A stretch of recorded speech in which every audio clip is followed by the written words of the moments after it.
नमस्कार मित्रांनो, आपलं स्वागत आहे सुधांशू हॉस्पिटल भांडूप येथे. ह्या व्हिडिओचा हेतू किंवा ह्या चर्चेचा हेतू हाच आहे फक्त की आपल्यापर्यंत वेगवेगळ्या आजारपणांची माहिती पोहोचवणं आणि वेगवेगळ्या शस्त्रक्रिया कशा प्रकारे त्या केल्या जातात आणि हँडल केल्या जातात पेशंट्स, याबद्दलची माहिती आणि जागरूकता आपल्यामध्ये आणणं हाच एक हेतू आहे, बाकी काही नाही.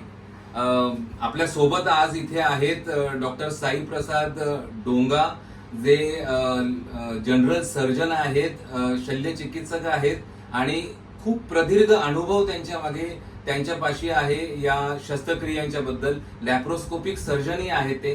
सरांकडून आपण जाणून घेऊया की आज विशिष्ट आजची जी केस आपली इथे झालेली आहे, 61 वर्षांच्या महिला होत्या. त्यांना खूप दिवसापासून पोटात दुखत होतं आणि त्याची त्यांनी निदान आणि त्याची झालेली शस्त्रक्रिया याबद्दल आपण एक डिटेलमध्ये चर्चा करणार आहोत.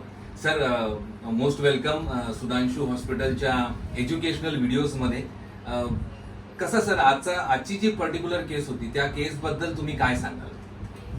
आजची जी केस होती ना, पेशंटला होतं एक गॉल ब्लॅडर, त्याच्यात भरपूर स्टोन्स होते, म्हणजे पित्ताशयाची त्याच्या पिशवी, त्याच्यात भरपूर स्टोन्स होते आणि त्याला खूप त्रास होत होता, म्हणजे अजिंठपणा, गॅस आणि पोटात दुखणं वगैरे. आणि त्याचबरोबर ना तिला खूप रक्तस्राव होत होता खालनं गर्भपिशवीतून. ओके. त्याच्यामुळे आपल्याला 2 ऑपरेशन करायचे होते, तर गर्भपिशवी पण काढायची होती आणि पित्ताची पिशवी पण. आणि आपण लॅप्रोस्कोपीच्या माध्यमाने दुर्बिणीद्वारा होल्स करून पोटातून छोटे छोटे holes 10 millimetre, 5 millimetre, 5 millimetre 4 holes करून आपण पित्ताची पिशवी पण काढून टाकली आणि गर्भपिशवी पण काढून टाकली. आणि ऑपरेशन एकदम 2 तासात सर्व व्यवस्थित झालं. मित्र, आपण पाहिलं की 2 मोठ्या सर्जरीज, शस्त्रक्रिया या आज एकाच पेशंटवरती एकाच वेळी केल्या गेलेल्या आहेत.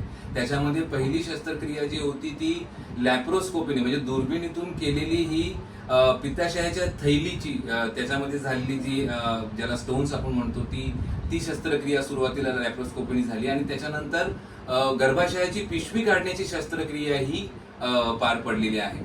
सर, कसा राहिला आपला अनुभव हॉस्पिटल मधला, एकंदरीत हॉस्पिटलचा सगळा स्टाफ, इथला ऑपरेशन थिएटर, इथली सोयी इथल्या आणि एकंदरीत पेशंटची जी काळजी घेतली गेली याबद्दल आपण काय सांगू? इकडे स्टाफ भरपूर चांगले आहेत आणि instrumentation state of the art equipment आहे. कॉटरीपासून, सियामपासून, लॅप्रोस्कोपिक इन्स्ट्रुमेंटपासून सगळं काही व्यवस्थित आणि बेस्ट आहे. आणि ह्याच्यामुळे आपलं ऑपरेशन चांगलं झालं आणि लवकर झालं आणि हा पेशंट बहुतेक आज संध्याकाळी किंवा उद्या सकाळपर्यंत डिस्चार्ज होऊन जाईल. वा, म्हणजे एक सोयी व्यवस्थित असली की सगळ्या गोष्टी कशा व्यवस्थित होत जातात.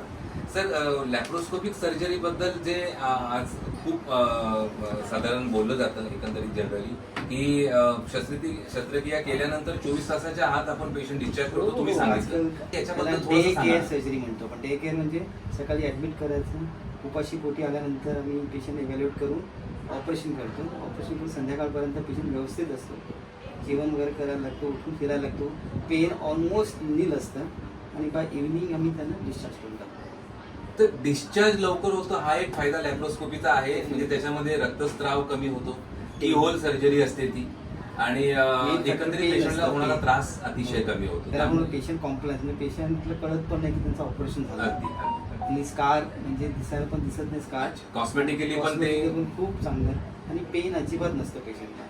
बाय 24 आवर पेशंट कामाला पण जाऊ शकतो. क्या बात आहे. सर, आता तुम्ही बऱ्याच खूप अनुभव मोठा तुमचा आहे. एकंदरीत आतापर्यंत तुम्ही केलेल्या वेगवेगळ्या शस्त्रक्रिया आणि लॅप्रोस्कोपीचा तुमचा अनुभव, एकंदरीत किती सर्जरीज केलेल्या आहेत तुम्ही, हा एक आमच्या प्रेक्षकांना नक्कीच ऐकायला आवडेल. गॉल ब्लॅडर, अपेंडिक्स असं 5,000 तरी केले असतील. माय गुडनेस. आणि इट्स व्हेरी गुड. लॅप्रोस्कोपी एक नवीन रेव्होल्युशन आहे. साधारण सर, ह्या गोष्टींचा खर्च साधारण किती असतो?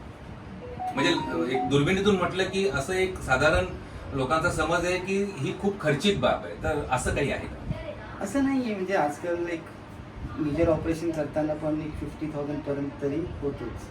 तर कधी कधी पेशंट सिम्पल ऑपरेशन काही कॉम्प्लिकेशन नसेल तर मेडिसिन पण जास्त लागत नाही, कारण एका दिवसात जर पेशंट डिस्चार्ज झाला तर एकच डोस मेडिसिन आणि टॅबलेट्स.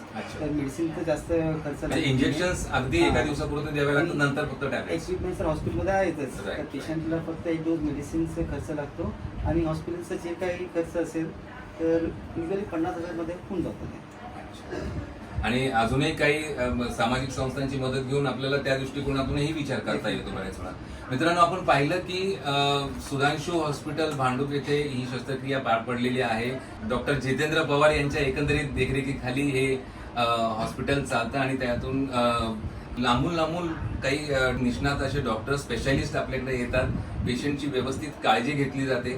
सुरुवातीलाच सांगितल्याप्रमाणे हेतू ह्या चर्चेचा हा आहे की आपल्यापर्यंत आरोग्याविषयक आणि वेगवेगळ्या नवीन असणाऱ्या शस्त्रक्रियांविषयी जागरूकता आणि माहिती पोहोचवणं हा एकमेव हेतू, शुद्ध हेतू आमचा आहे आणि त्यासाठीच तुमच्यापर्यंत आम्ही पोहोचलो. धन्यवाद.